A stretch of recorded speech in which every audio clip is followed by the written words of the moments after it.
Assalamualaikum anak-anak Min 7. Kali ini kalian akan belajar sejarah kebudayaan Islam dengan materi hijrah ke Taif. Oke, kali ini kita bakal bahas sebuah kisah yang bukan cuma soal perjalanan dari satu kota ke kota lain. Ini adalah cerita tentang keteguhan hati di tengah keputusasaan yang paling dalam. Sebuah ujian yang bakal mendefinisikan kembali apa artinya kepemimpinan dan pengampunan. Nah, buat ngerti kenapa perjalanan ini sampai harus terjadi, kita mesti mundur dulu ke Mekah.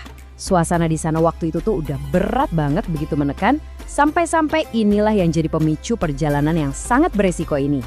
Periode ini itu dikenal sebagai Amul Huzn, atau Tahun Kesedihan. Dan ini bukan sekedar nama ya, ini adalah titik balik yang sangat menentukan. Nabi Muhammad kehilangan dua pilar terpenting dalam hidupnya. Ini tuh pukulan telak, bukan cuma soal perasaan pribadi, tapi juga bikin posisi beliau jadi bahaya banget. Coba deh bayangin bedanya. Sebelum Tahun Kesedihan ini, Nabi itu punya dua pilar utama. Pamannya, Abu Tholib, yang jadi semacam perisai politik, dan istrinya, Khadijah, yang jadi jangkar emosional dan finansialnya. Begitu mereka berdua wafat, ya udah, perisai itu hancur. Beliau jadi sendirian dan rentan banget di hadapan musuh-musuhnya. Dan benar aja, tanpa perlindungan itu, kaum Quraisy jadi makin menjadi-jadi. Hinaan, cemoohan, bahkan kekerasan fisik itu jadi makanan sehari-hari. Situasi di Mekah udah nggak bisa ditolerir lagi, yang akhirnya memaksa beliau mu'alaf untuk mencari tempat perlindungan lain. Nah, dari sinilah ceritanya berlanjut. Perjalanan ke Taif ini, jangan salah, ini bukan lari karena putus asa loh. Ini langkah yang strategis banget. Didorong oleh harapan untuk menemukan rumah baru yang mau menerima pesannya. Terus, kenapa harus Taif? Logikanya kuat banget loh. Taif itu kota makmur, lokasinya juga nggak jauh-jauh amat dari Mekah. Dan yang paling penting, kota itu dipimpin sama kerabat Nabi sendiri. Harapannya, tentu saja, ikatan keluarga ini bisa jadi tempat yang aman buat dakwah dan para pengikutnya.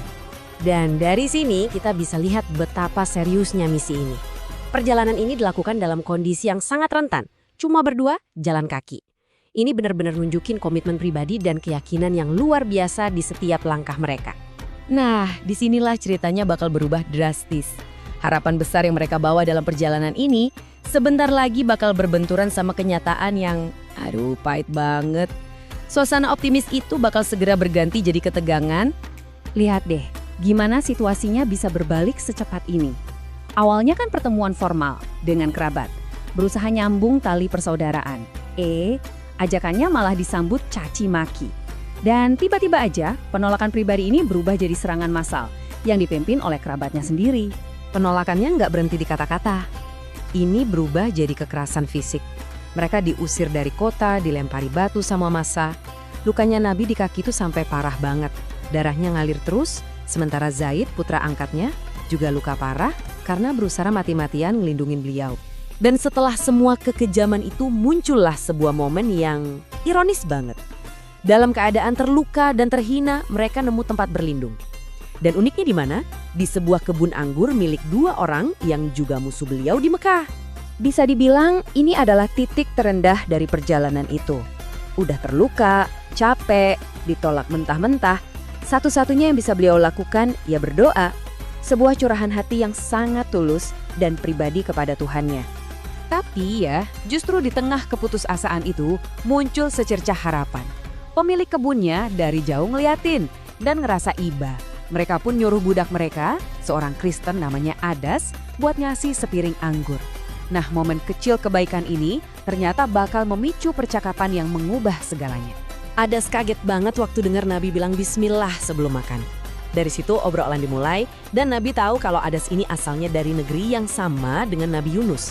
Nah, jawaban Nabi di sini bener-bener kuat banget. Dia saudaraku, dia seorang nabi dan aku pun seorang nabi. Dengan nyambungin dirinya ke nabi yang dihormati Adas, jembatan pemahaman tuh langsung kebangun yang akhirnya menuntun Adas untuk menerima Islam. Nah, sekarang kita sampai di klimaks dari keseluruhan cerita ini. Momen di mana Nabi dihadapkan pada pilihan yang sangat berat.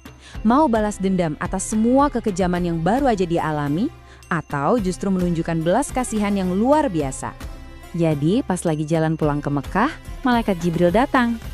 Jibril nawarin buat menghancurkan kota Taif, menimpakan gunung ke atas mereka sebagai hukuman yang setimpal. Kesempatan buat balas dendam tuh udah ada di depan mata. Tapi jawaban beliau luar biasa. Beliau menolak pembalasan itu. Malah sebaliknya, beliau berdoa untuk orang-orang yang baru aja nyakitin beliau. Doa ini minta petunjuk bukan hukuman. Inilah inti dari keseluruhan kisah ini. Sebuah tindakan pengampunan yang, wah, sungguh luar biasa. Jadi, apa sih hasil akhirnya dari perjalanan ke Taif? Kalau dilihat dari luar, misi ini ya gagal total. Tapi kemenangan yang sesungguhnya itu terjadi di dalam diri. Nabi kembali bukan dengan sekutu baru, tapi dengan karakter yang makin kuat, karena belas kasihan dan pengampunan yang tanpa batas. Nah, kisah ini ninggalin kita semua dengan satu pertanyaan yang dalam banget. Setelah ngelihat semua penolakan, penderitaan, dan pengampunan yang luar biasa ini, kita jadi mikir, kekuatan sejati itu kayak apa sih? Apa itu kekuatan buat membalas dendam? Atau justru kekuatan buat memaafkan?